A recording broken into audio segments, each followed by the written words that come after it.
Naririnig na ninyo ang tungkol sa Lost 10 Tribes of Israel. Pero nasaan kaya ang nawawalang mga tribo ng Israel? Pwede kayang malaman? Paano kung hindi naman sila nawala? Yan ang ipapakita natin sa video na ito.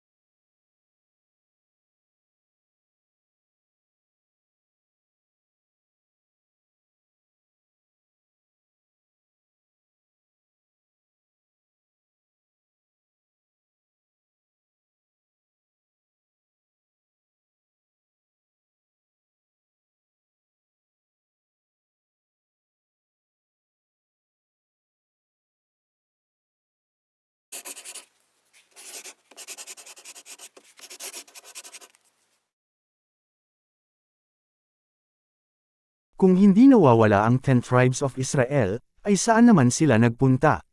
Magugulat kayo dahil may mga ebidensya kung saan sila nagpunta. Sa maniwala man kayo o hindi. Pero yan ang ipapakita natin sa video na ito. Pero bago yan mag-review muna tayo tungkol sa sinasabi na 10 lost tribes of Israel. Bakit sila ay sinasabing nawala? Nag-umpisa ang usaping ito noong sakupin ng Assyrian Empire ang Northern Kingdom ng Israel. Kung hindi kayo familiar sa Northern Kingdom of Israel, ay dapat ninyong maunawaan na ang bayan ng Elohim na Israel ay binubuo ng 12 tribes. Nagkaroon ito ng sangamulan ng magkaroon ng dalawang anointed kings, na sina King Saul na mula sa tribe of Benjamin at King David na mula sa tribe of Judah. Pero nang mamatay na si King Saul ay pinagkaisa ito ni King David at naging United Kingdom of Israel matapos ang isang madugong civil war. Sa pangunguna ni King David ay lumawak ang teritoryo ng Israel. Kaya nang mamatay si King David at pumalit sa kanya si King Solomon ay naging Golden Age ng United Kingdom of Israel. Nang mamatay si King Solomon ay nagkaroon ng rebellion at humiwalay ang 10 tribes of Israel. Nahati ang Promised Land. Ang northern part ay napunta sa 10 tribes of Israel. Ang Northern Kingdom ay tinawag na Kingdom of Israel.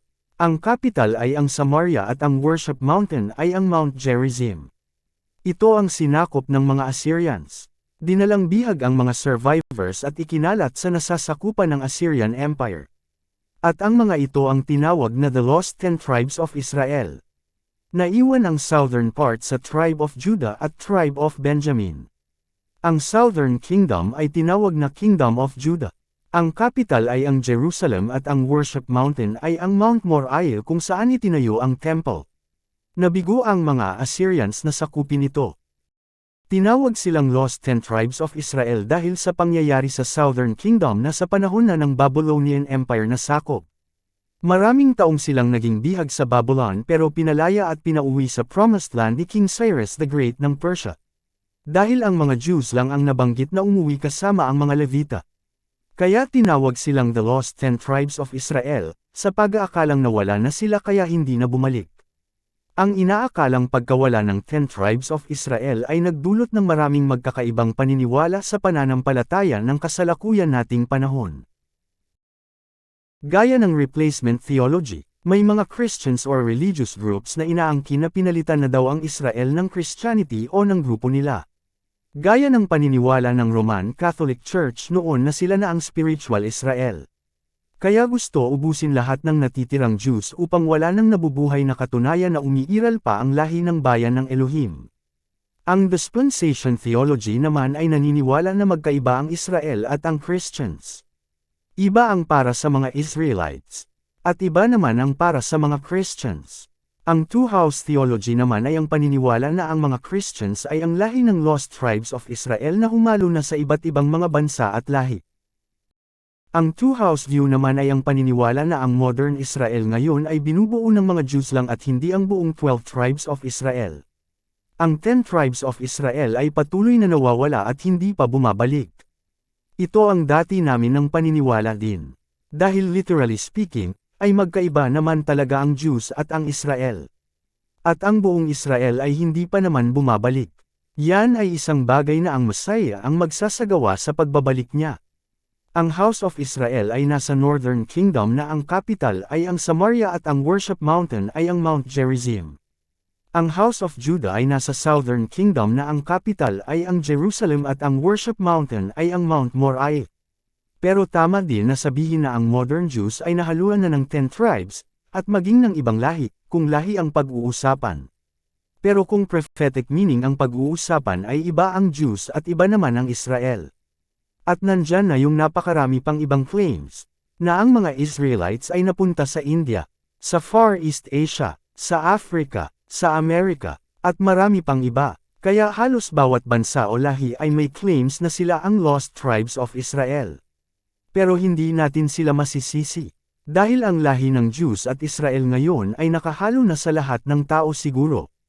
At sila din ay nahaluan na ng mixed races. Kagaya na din ng lahi natin yan sa ngayon. Halo-halo na races na ang nananalaytay sa ating mga ugat at dugo. Ang lolo ko sa nanay ay nagmula sa tinatawag sa Bicol na mga Agta. Ito yung parang mga Aita sa Bicol. Kaya maitim at pandak. Ang ilong ay pangu. Nakapag-asawa siya ng maputi kaya maputi ang nanay ko. Pero ang lola ko sa tatay naman ay nagmula sa ibang lahi. Ang sabi ng mga kamag-anak ko sa Samar ay lahi daw ng Dutch ang lola namin. Kaya matatangus ang ilong sa father side ko, na sa tingin ko may halo na American Native o Indian, na dala ng mga American noong araw. Kaya ang tatay ko ay matangos ang ilong at mapula ang skin complexion gaya sa mga American Red Indians, at kaya madalas mapagkamalan kami na Bombay. Ang mga anak ko naman ay may dugong Spanish, Chinese at Japanese dahil sa asawa ko. Kaya wala nang puro sa lahi natin. Ganun din ang Israel at Jews. Isang side note lang bago tayo magpatuloy. Ang dahilan kaya nasakop at inalipin ng mga Israelites, ay bilang parusa sa kanilang nagawang kasalanan. Nilabag nila ang kautusan ng Elohim, lalo na ang ginawa nilang pagsamba sa ibang Elohim at paglabag sa mga Sabbats. Kaya isipin ninyo ito mga kababayan, lalo na doon sa mga nagsasabing hindi na kailangan sundin ang kautusan, kung pinarusahan ng matindi ng Elohim ang Israel dahil sa pagsuway, hindi ba ginagawa nilang unfair ang Elohim sa ginagawang nilang doktrina na hindi na kailangan ang pagsunod sa kautusan? Pag-isipan po ninyo yan mga kababayan. Naalala ko noong kabataan pa namin ng pinsang buo ko na kababata. Ako ang nagturo sa kanya magbasa ng Bible at pinahiram ko pa siya ng Bible na mababasa bilang umpisa. Naitanong niya sa akin kung bakit kailangan pa daw pag-aralan ang mga kasaysayan ng Israel. Kailangan daw ba yon sa kaligtasan? Parang wala naman daw siyang nakikitang kaugnayan sa kaligtasan ng mga pinag-aaralan ko. Sabi ko mahalaga yan at mauunawaan din niya balang araw. Natuwa naman ako na itinuloy niya ang pag-aaral sa Biblia at isa na siyang ministro ngayon sa isang church. Mahalaga ang pag-aaral sa kasaysayan ng Israel dahil may nakapaloob dito na mensahe para sa mga huling araw. Totoo na hindi makakapagligtas ang mga kasaysayan at pangyayari na ito. Subalit makakatulong ito na madala ka sa kaligtasan. Dahil kung nalalaman ninyo ito ay hindi kayo maliligaw sa mga panloloko ng mga bulang propeta at mangangaral. At yan ang makikita ninyo sa video na ito. Balik na tayo sa main topic natin. Paano kung hindi naman talaga nawala ang 10 tribes of Israel? Hindi naman talaga nawala ang 10 tribes of Israel. Yan ang sinasabi ng ilang mga credible Jewish sites, gaya ng Jewish Voice, at ganun din ang TheTorah.com. May mga nagsabi lang na nawala na ang 10 tribes of Israel. Kaya naniwala naman ang mga tao nang hindi sinusuri. Dahil ang totoo, ay hindi totoo na wala ng balita sa 10 tribes matapos ng pagkakabihag sa kanila ng mga Assyrians. Maraming katibayan at batayan, sa loob at labas ng banal na kasulatan tungkol dyan. Unang-una na dyan ang mga Samaritans. Ito ang isa sa mga katibayan na nasa harapan mo na pero hindi mo napansin dahil binulag ka ng maling katuroan na nawala na ang 10 tribes of Israel. Sinasabi kasi ng iba matapos daw na masakop ng mga Assyrians ang Kingdom of Israel, inalis sila sa Samaria, itinapon sa iba't ibang lugar, at pinatira sa Samaria ang mga Babylonians, at iba pa mula sa mga nasasakupan ng Assyria. May katotohanan yan, pero ang sabihin na pagkatapos daw nito ay wala ng balita sa tribes of Israel. Hindi totoo yan. Kung babasahin ng buo ang 2 Kings chapter 17, ay malalaman ninyo na nang patirahin ng Assyria sa Samaria ang mga tao mula sa ibang bansa, ay nagpadala ang Elohim ng mga leon upang sila ay takutin. Kaya naman may pinabalik doon na priests para turuan sila na sumamba at maghandog sa Elohim. Magmula noon ay tinawag na Samaritans ang mga nakatira doon na iba't ibang lahi. Ang totoo ay may mga Israelites na hindi naman nawala. Pinapatunayan yan sa 2 Chronicles chapter 30. Sa panahon na inanyayahan ni King Hezekiah ang mga Israelites na bumaba sa south upang makiisa sa kanilang pagdiriwang ng Passover Festival sa Jerusalem. Isa itong biblical evidence na humalo ang 10 tribes of Israel sa mga Jews. Marami pang katibayan tungkol sa identity ng 10 tribes of Israel, matapos ang Assyrian invasion at kahit matapos na ang Babylonian invasion sa Kingdom of Judah. Gaya ng muling pinauwi ang mga Jews sa Judea upang muling itayo ang temple sa Jerusalem, nag-alok na tutulong sa pagtayo ng temple ang mga Samaritans pero tinanggihan ni Ezra. Hindi lang dahil sa mixed races na ang mga Israelite na Samaritans kundi dahil din sa mixed gods din ang kanilang sinasamba. Kaya ayaw ni Ezra ang madungisan ang bagong temple ng mga idolaters. Mababasa ito sa Ezra chapter 4. Doon nag-umpisa ang conflict ng mga Jews at Samaritans. Kaya sa panahon na namuhay bilang tao ang Messiah ay may gap ang mga Jews at Samaritans. Pero hindi ibig sabihin na hindi totoo na lahi ng Israel ang lahat ng Samaritans. Gaya ng tagpo ng Messiah at ng Samaritan woman sa Jacob's Well na nasa Samaria. Malinaw na ang Samaritan woman ay nagmula din sa lahi ni Jacob at ang kanilang mga magulang ay sumasamba sa Elohim doon sa bundok ng Gerizim. Malinaw na dito pa lang ay makikita natin na hindi totoo ang kwento na nawala na ang 10 tribes of Israel. Hindi ko natatalakayin masyado ang napakaraming patunay na may mga tunay na Israelites na Samaritans dahil hindi yun ang main topic natin dito. Banggitin ko na lang na isa ang kanilang Samaritan Pentateuch sa pinakalumang tradisyon ng preservation ng Hebrew Scriptures. At may solid historical records na noong ginawa ang Septuagint ay kumuha ng 3 elder sa bawat tribo ng Israel upang isagawa ang Greek translations ng Hebrew Scriptures. Kaya noong panahon bago ipanganak ang Messiah ay hindi naman nawawala ang 12 tribes of Israel. Pero iwanan na muna natin ang kasaysayan na yan. Ituloy na lang natin sa sinasabi ng Messiah na the lost sheep of the house of Israel. Sabi ng Messiah na isinugo lamang siya sa nawawalang tupa ng sambahayan ng Israel. Kung nawawala ang Israel ay paano niya ito mapupuntahan? At kung nasa Amerika ang tunay na Israel ay bakit sa Bethlehem siya ipinanganak na nasa Asia? Pansinin na ang sinabi ng Messiah ay lost sheep. Hindi niya sinabing lost tribes. Magkaiba ang kahulugan noon. Ang lost sheep ay spiritual. Hindi pwede itong gawin na literal dahil hindi naman mga lahi ng tupa ang Israel. Ang lost tribe ang literal. Maaaring wala sila sa promised land pero hindi nawawala. Kasi paano susugwin ng mga apostles sa kanila kung hindi naman alam kung nasaan sila? Pero ang totoo ay hindi sila nawawala. Nakakalat lang sila sa iba't ibang lugar. Sinasabi yan ng mga apostol. Katunayan, noong Pentecost na bumaba ang banal na espiritu ay dumalo sa Jerusalem Temple sa pagdiriwang ng Feast of Shavuot ang mga Israelites mula sa iba't ibang bansa.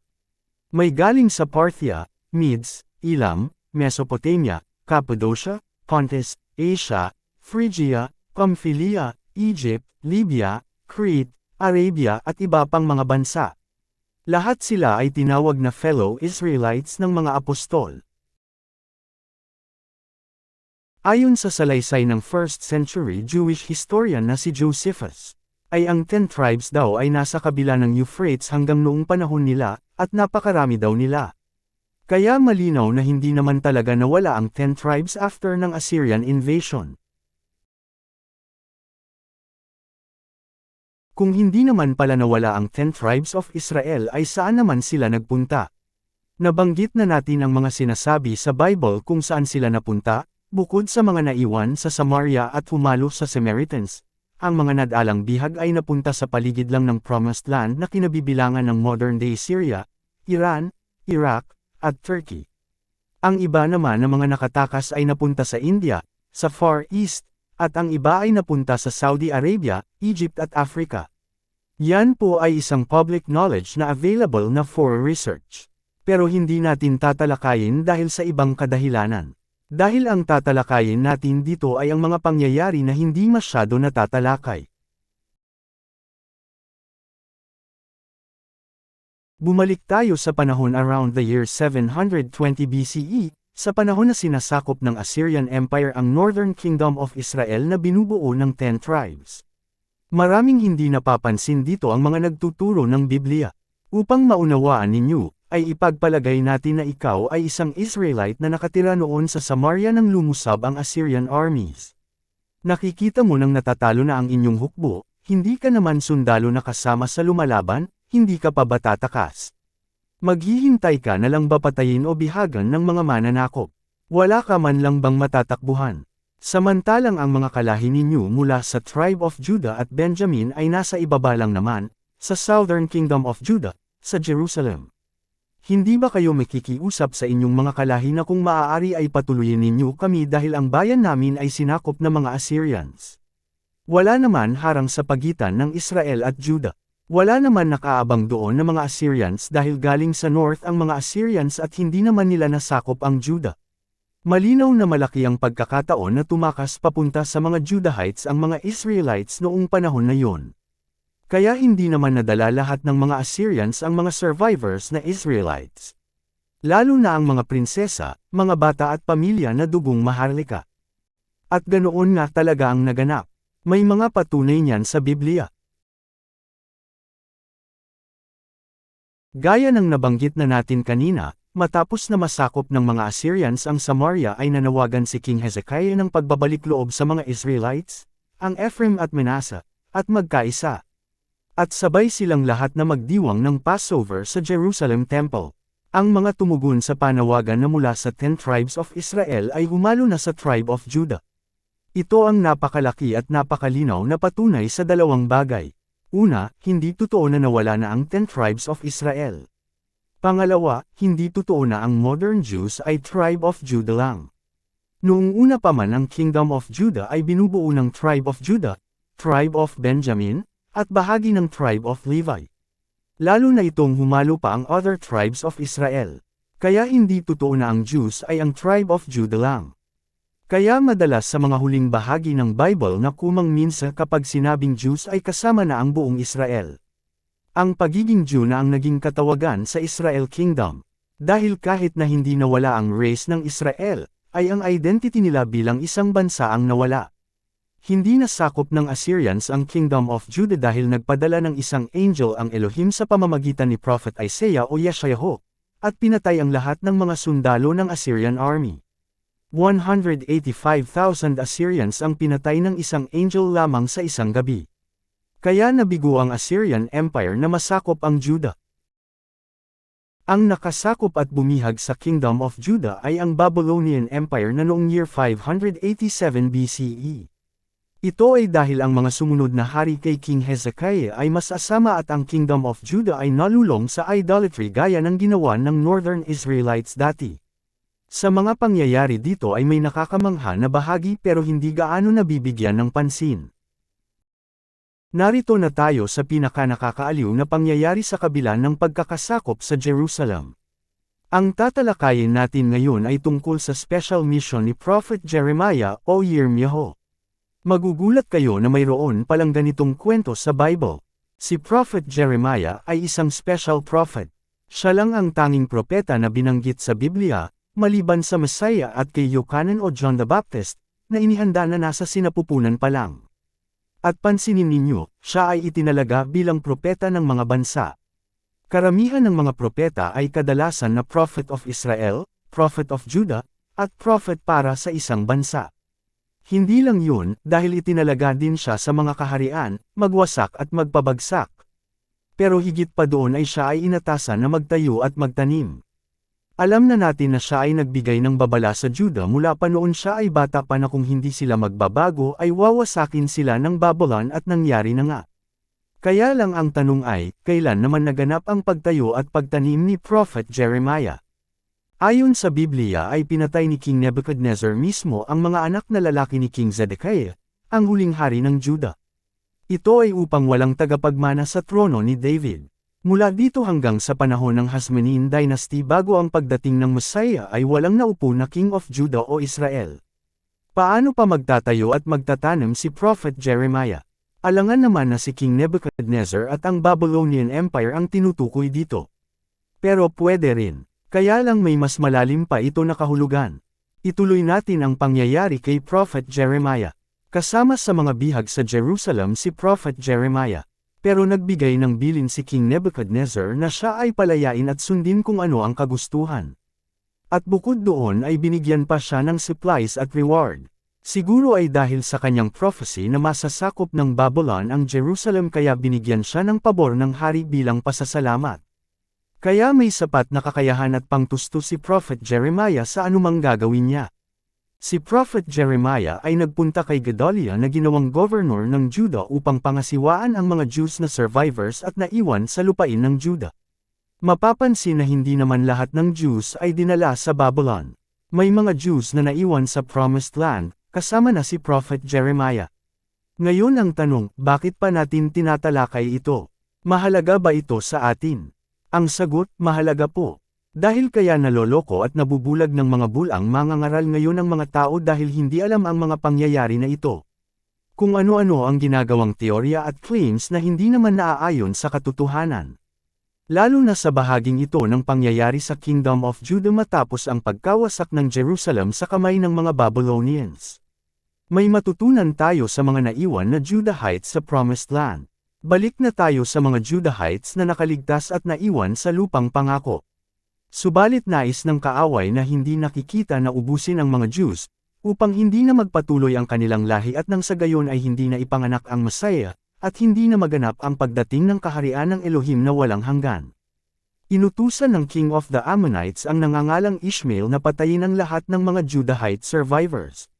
Subalit sa pangyayari na ito ay may mababanggit na magbabago sa inyong kaalaman at pangunawa. Mababasa ito sa Jeremiah chapter 41, verse 10. Kung napansin ninyo, ay may nabanggit na the king's daughters. Ano ang ibig sabihin nito? Ibig sabihin ay, hindi lahat ng anak ni King Zedekiah ay pinatay. Ang mga anak na lalaki lang ang pinatay. Pero ang mga anak na babae ng hari ay hindi pinatay. Pero dito ay banihag sila ni Ishmael upang dalhin sa mga Ammonites at patayin lahat. At kasama dito sina Prophet Jeremiah at ang kanyang assistant na si Baruch. Maraming namatay ngunit nakaligtas sina Prophet Jeremiah dito. Ang mga nalabi ay nagnais na tumakas na lamang sa Egypt upang lumayo sa lupang pangako na puno na sigalot at kagulugan noon panahon na yon. Nakiusap sila kay Prophet Jeremiah na isangguni ang bagay na ito sa Elohim. Ang sagot ng Elohim ay huwag silang pupunta sa Egypt dahil sila ay papatayin lamang doon. Samantalang kung sila ay mananatili sa lupang pangako, sila ay itatayo at hindi ibabagsak, at itatanim at hindi bubunutin. Sapagkat sila ay kinaawaan ng Elohim. Ito na sana ang katuparan ng special mission ni Prophet Jeremiah na to build and to plant. Sinabi pa sa kanila ng Elohim na huwag matakot sa King of Babylon dahil sasamahan sila ng Elohim at ililigtas. Ngunit kapag nagpunta sila sa Egypt ay aabutan sila ng kaaway doon at papatayin. Subalit hindi nakinig sa Elohim ang mga Judahites at nagpunta pa rin sa Egypt at isinama pa sina Prophet Jeremiah. Naganap nga sa kanila ang babala ng Elohim. Wala nang nabanggit tungkol kay Jeremiah. May mga nagsasabi na binato hanggang sa mamatay ng mga Judahites na ito. Paano na ang mission ni Prophet Jeremiah na to build and to plant? Hanggang dito na lang ba yun? Ganun na lang ba yun? Side topic lang po ulit sa hindi ko mapapalampas sa pangyayaring ito. Ito po ang pagkakataon ipinagbawal ng Elohim na banggitin ng mga Judahites ang kanyang banal at dakilang pangalan. Sa sobrang galit ng Elohim sa mga nalalabing mga Judahites na nagtangkang iwanan ang Promised Land at nagpunta na lamang sa Egypt, ay hindi lang sila pinarusahan ng kapahamakan, kundi mula noon ay pinagbawalan na ang mga Judahites na banggitin ang kanyang banal na pangalan. Ito po ang dahilan kaya bawal sa mga Jews na banggitin ang sacred name ng Elohim. Ang Elohim po mismo ang nagbawal, pero hindi po ibig sabihin na nakalimutan na ang sacred name. Maling turo po yan. Maling turo na sabihin na nawala at nakalimutan na ang sacred name ng Elohim. Gaya ng maling turo na nawala at nakalimutan na ang mga Israelites. Sa mga Jews lang naman po ito ipinagbawal. Hindi ito bawal sa ibang lahi. Gaya ng mga Samaritans. Ipapaliwanag po natin yan sa ibang video kung ipagkakaloob ng Elohim. Balik na tayo sa pangyayari kina Prophet Jeremiah. Nagtira pa din ang Elohim ng mga Judahites na makakaligtas sa Egypt at makakauwi sa Promised Land.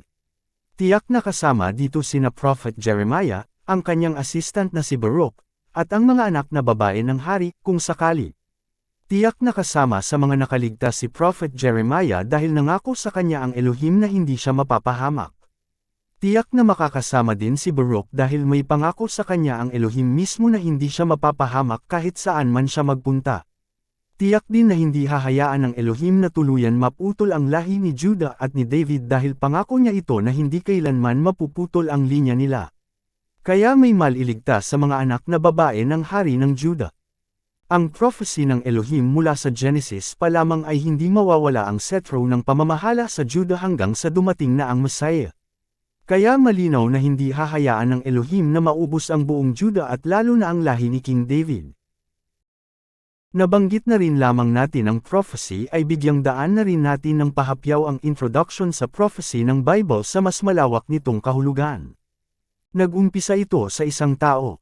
Ang tao na yon ay si Abraham. Gumawa sila ng covenant ng Elohim. Ang pangako ng Elohim ay magiging dakilang bansa ang lahi niya at sa pamamagitan niya ay pagpapalain ang lahat ng mga bansa.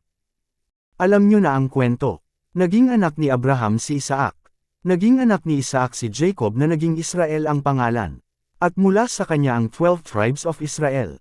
Umpisa sa panganay, sila ay sina Reuben, Simeon, Levi, Judah, Dan, Naphtali, Gad, Asher, Issachar, Zebulun, Joseph, and Benjamin. Sila ang naging bayan na Israel ng Elohim. Sa angkan ni Abraham ay mahalaga ang birthright. Mula kay Abraham ay ipinasa ang birthright kay Isaac, naipasa naman kay Jacob, at naipasa sana kay Reuben dahil siya ang panganay sa lahat. Kaya lang ay nakagawa ng kahalayan at kasalanan si Reuben sa sambahayan ng kanyang ama na si Jacob dahil sinipungan nito si Bilha na isa sa mga asawa ng kanyang ama. Kaya ang birthright ay inilipat kay Joseph na panganay naman ni Jacob sa asawa niyang si Rachel, ayon sa 1 Chronicles chapter 5, verse 1. Subalit nanaig naman sa kanyang mga kapatid si Judah kaya ibinigay sa kanya ang pamumuno, ayon sa verse 2. Nang malapit nang mamatay si Jacob ay pinatawag niya ang lahat ng kanyang mga anak upang magbigay ng blessings at prophecy para sa kanila sa huling araw. Si Reuben daw ang panganay, at pangunahin ng kanyang kalakasan. Para daw itong kumukulong tubig ngunit hindi magtatagumpay at hindi manggana dahil sa pagsiping niya sa asawa ng kanyang ama. Ang magkapatid naman daw na Shimon at Levi ay marahas kaya sila watek-watek at ikakalat sa buong Israel.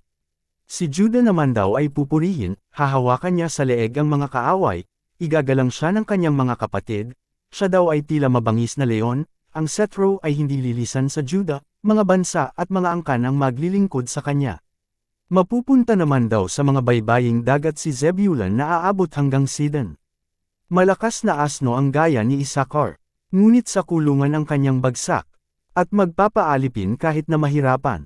Si Dan naman ay isa daw sa pangunahing pinuno sa Israel. Siya ay gaya sa isang makamandag na ahas sa daan.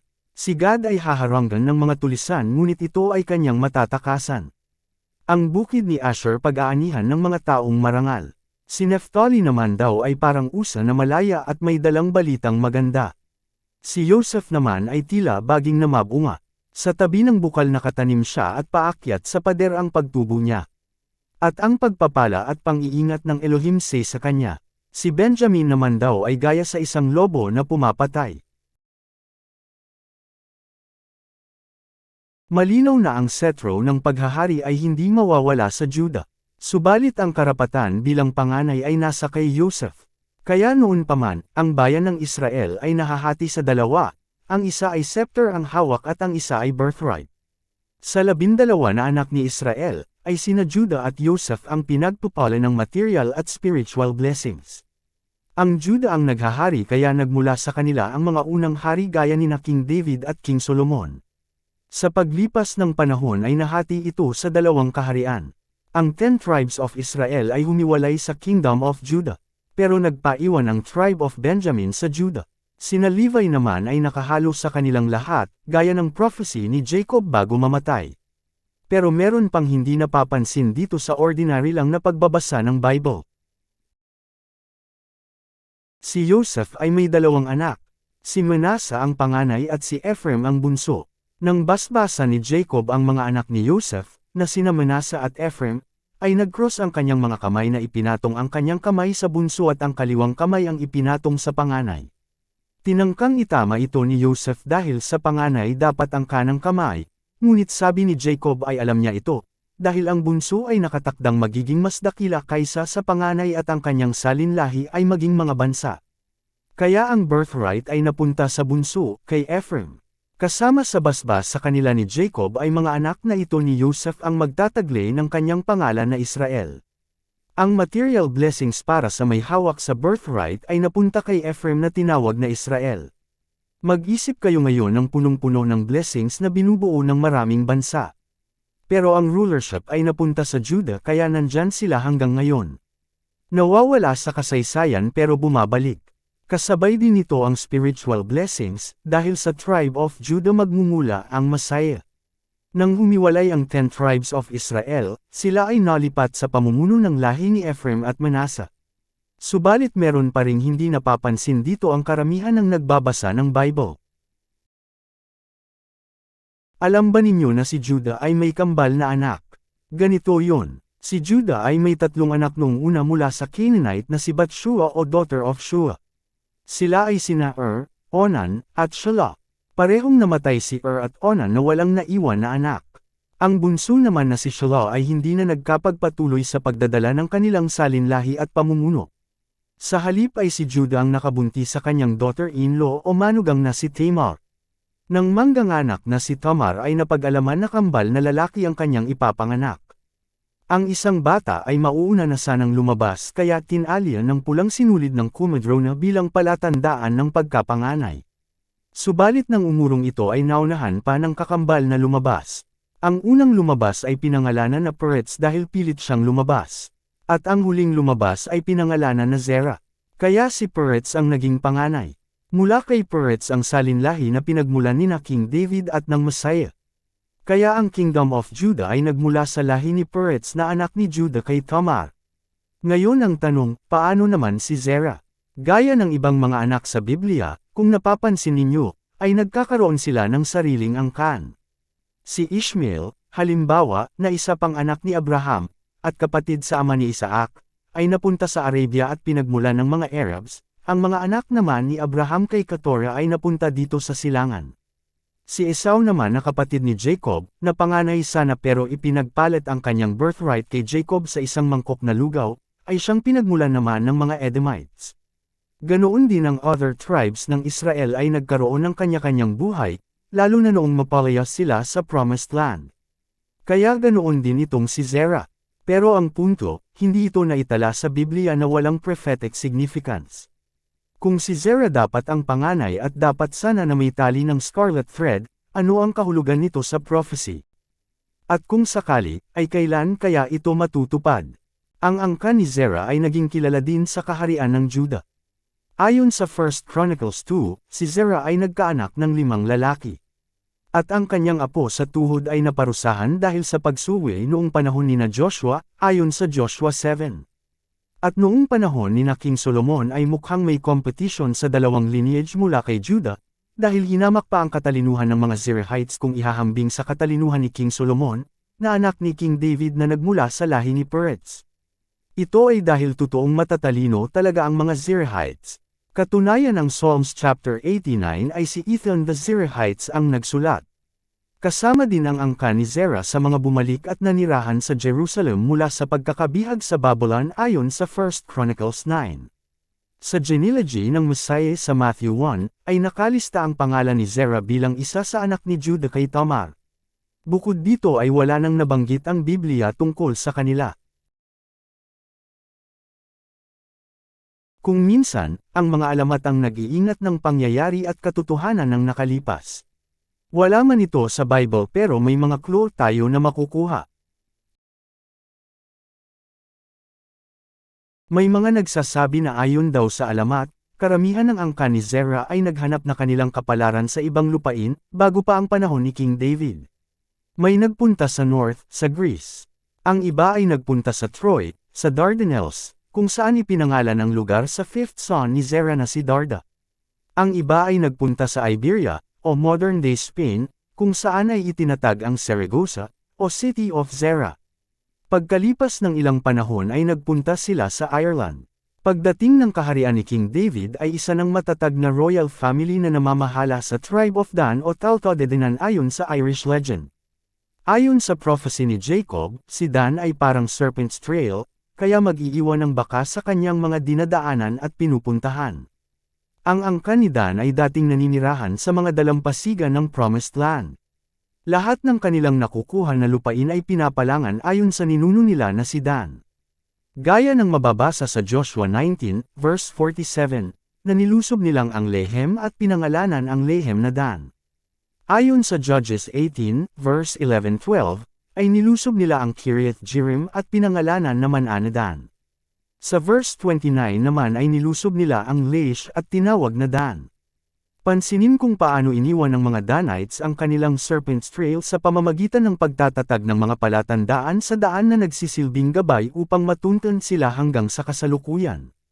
Ipinakikita ng mga talaan at kasaysayan ng Ireland na ang mga bagong nanirahan sa Ireland noong panahong iyon ay ang Tuatha De Danaans, na ang kahulugan ay Tribe of Dan.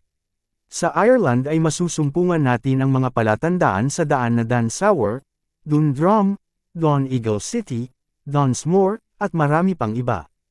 Noong matapos na masakop ng Assyria ang Kingdom of Israel at matapos ang pagkabihag, ang Danites na nakasama doon ay napunta sa may Black Sea upang doon na manirahan. Kaya ang mga ilog doon ay may pangalan na Danube, Daniper, Dan-Easter, at Don. Nagpunta din sila sa Denmark na Dansmark ang kahulugan. Nang mapunta sila sa British Isles ay nagkaroon ng mga pangalan na gaya ng Dundee. Nagkatotoo nga na si Dan ay parang Serpent's Trail. Ito mismo ang nakatulong sa atin upang masundan ang kanilang pinuntahan. Ito ang mga patunay na bago pa manasakop ng Assyria at Babylon ang Israel at Judah, at maging noon, bago pa naging hari si David, ay nakapunta na sa Ireland at British Isles ang lahi ni Zerah ng Judah at iba pang mga Israelites gaya ng mga Danites. Ayon sa sinaunang mga talaan, alamat, at kasaysayan ng Ireland, noong year 583 BCE, isang matandang patriarkang maputi ang buhok, na kung minsan ay tinatawag na isang saint, ang dumating sa Ireland kasama ang isang maliit na pangkat ng mga tao. Kasama niya ang isang prinsesang anak ng isang hari sa silangan, at isang eskribang nangangalang Simon Brock. Ang prinsesa ay may pangalang Hebreo na Tefi. Ang prinsesa ay napangasawa ng isang royal family sa Ireland na nagmula naman sa Serra tribe o Serahites. Marami ng mga aklat ang naisulat tungkol dito, ang iba ay naisulat mula pa sa 16th century. May mga nagsasabi na ito ay alamat lamang. Pero mas maraming naniniwala na ito ay tunay na pangyayari sa kasaysayan, na ginawang alamat at hinaluan ng mga kwento, hanggang sa maging myth na lamang. Gaya ng isang aklat na ito. Ayon sa aklat na ito ay totoo tao si Tefi at nagmula sa totoong pangyayari sa Israel. Ito daw ay may kaugnayan sa Bible. Alam ba ninyo kung sino ang prinsesang ito? Sino ang matandang lalaki at ang kanyang scribe na si Simon Brock? Ang matandang lalaki ay walang iba kundi si Prophet Jeremiah. Si Tefi ay isa sa mga anak na babae ni King Zedekiah na survivors. Si Simon Brock ay walang iba kundi si Baruch na assistant ng propeta. Tugma lahat, di ba? Hindi lang ito duty sa kanyang special mission para kay Prophet Jeremiah, dahil ito ay something personal para sa kanya. Yun ay dahil ang mga natitirang anak ni King Zedekiah na mga babae, ay kanyang mga apo sa tuhod, dahil ang ina ni King Zedekiah ay anak ni Prophet Jeremiah, ayon sa 2 Kings 24, verse 18. Ito na lang ang natitira sa kanyang binhi. Sa huling sandali ng kanyang buhay, ay naganap pa rin ni Prophet Jeremiah ang kanyang special mission na, to build and to plant. Marami pa ding nagdududa sa kwento na ito. Pero narito ang sinasabing libingan ni Prophet Jeremiah na matatagpuan sa Loughborough, County Meath, Boyne Valley, Ireland. Anuman ang katotohanan, ay malinaw na hindi nawala ang sinasabing Lost Tribes of Israel.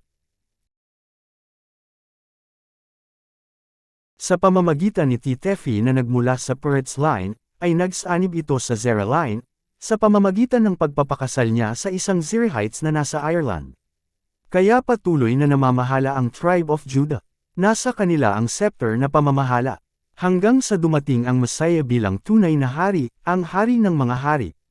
At ang Ephraim naman ay hawak ang birthright ng pagpapala at naging pinakamakapangyarihang bansa sa kasaysayan, na binubuo ng maraming bansa. Ang tanging kaharian na buong mundo ang nasasakupan, at nabansagan na, the sun never sets. Ang kaguluhan ngayon sa Middle East na apektado ang buong mundo, ay mga prophecy ng Elohim. Ang kalagayan ng mundo sa kasaysayan ay bunga ng isang sumpa at hula mula pa noong unang panahon. Ayon sa prophecy, si Japheth ay palalawakan, at siya ay makikipisan sa tolda ni Shem, at si Canaan ay magiging kanyang alipin. Naganap ito at nakaukit na sa kasaysayan. Hindi ko sinasabi na ito ang buong katotohanan. Hindi ko sinasabi na ang mga puti ang tunay na Israel at ang sinasabi na Lost Tribe of Israel. Bagamat may malaking pagkakataon sana at maraming katibayan, sa loob at labas ng Bible. Dahil hindi natin alam ang buong katotohanan ay mas dapat na maging maingat tayo sa paghuhusga. Lalo na huwag natin husgahan ang mga tao nang dahil sa kulay ng kanilang balat. Pero ang nais kong sabihin ay ang katotohanan na hindi nawawala ang 10 tribes of Israel at lalo na ang mga Jews. Upang hindi mailigaw ninyo man ang sinuman na nakakaalam nito. Totoo ang sabi ng aking pinsan, na hindi ang kaalaman ang makakapagligtas sa tao, pero ayon sa Biblia ang kakulangan sa kaalaman ang magpapahamak sa tao. Ang lesson na matutunan natin sa kasaysayan ng Israel, ay pagpapala at sumpa. Pinagpala ang Israel dahil sa pagsunod ni Abraham. Pinarusahan sila at isinumpa dahil sa paulit-ulit na pagsuwi ng kanilang mga magulang.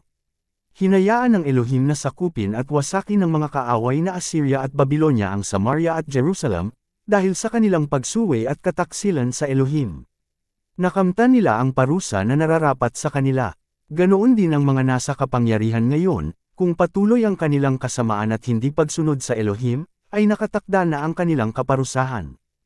Ang idolatry ngayon ay hindi na gaya noong una. Hindi na uso ang mga rebulto at Diyos-Diyosan. Ang modern idolatry ay materialism, immorality, at selfishness. Hindi lang ito tungkol sa mga bansa. Ito ay mas nauukol para sa mga individual na bawat tao. Kung hindi tayo susunod sa Elohim, ay sumpa at ating kasasapitan. Subalit kung tayo ay susunod at magpapasakop sa Elohim, ay pagpapala ang ating makakamtan. Ang bagay na ito ay sa pagitan ng buhay at kamatayan. Kaya piliin natin ang buhay upang tayo at ang ating angkan ay mabuhay.